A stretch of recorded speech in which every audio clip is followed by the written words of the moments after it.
Hello po mga kakusina! Andito na naman po tayo sa kusina ni Zeny nagbabalik.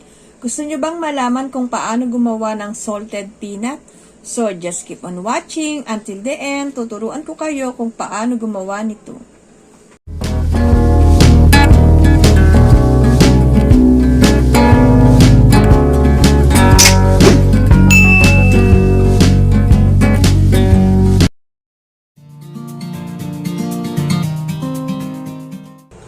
So today, tuturuan ko kayo kung paano gumawa ng salted peanut. Pero bago yon, kung bago lang kayo sa channel ko, please hit the subscribe button and the notification bell to keep you updated in our latest recipe videos.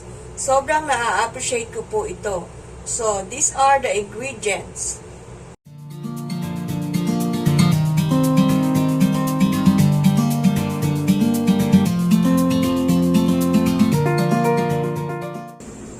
Nuksan ko na po ang ating galan. Magpainit tayo ng mantika.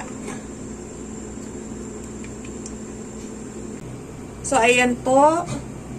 Mainit na po ang ating mantika. Lagay na po natin ang ating peanut. Luto lang po natin to hanggang sa makita po natin na nagbago na po yung kanyang kulay. Ayan po. Medyo okay na po yung kulay niya. Ilagay po natin siya dito para hindi po siya agad masunog.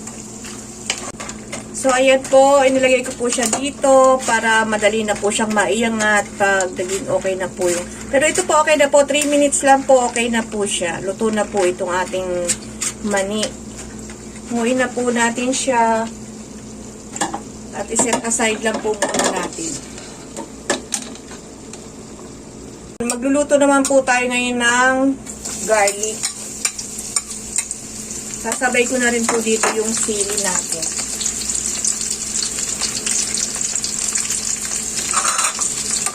Hanggang sa maging golden brown po ito. Bago natin siya hanguin, tostado na po.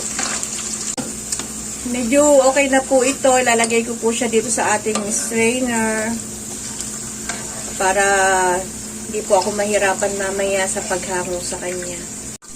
Ayan po na, ilagay ko na po siya dito at hahayaan ko lang po muna siya dito hanggang sa maging tostado na po siya. Para pag okay na po siya, madali lang po siyang hanguin, hindi po siya masobrahan sa luto. So, ito na po, tinanggal ko na po siya sa pagkababad sa mantika at okay na rin po ito, malutong na po ito. Sasama ko na po siya sa ating mani na sinet aside kanina.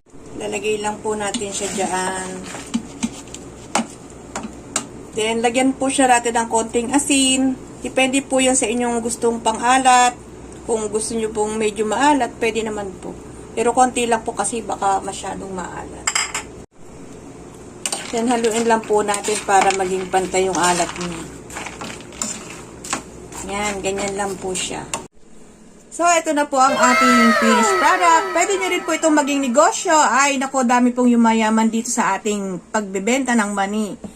Ay patok din po ito kahit anong season.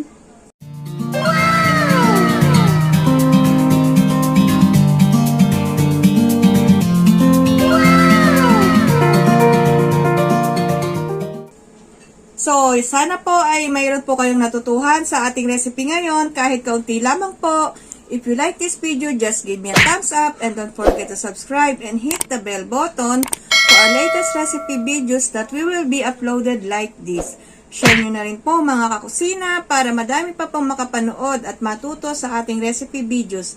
Just comment down below na rin po ng mga nais nyo pong malaman na recipe mula sa akin. Salamat po! Happy cooking!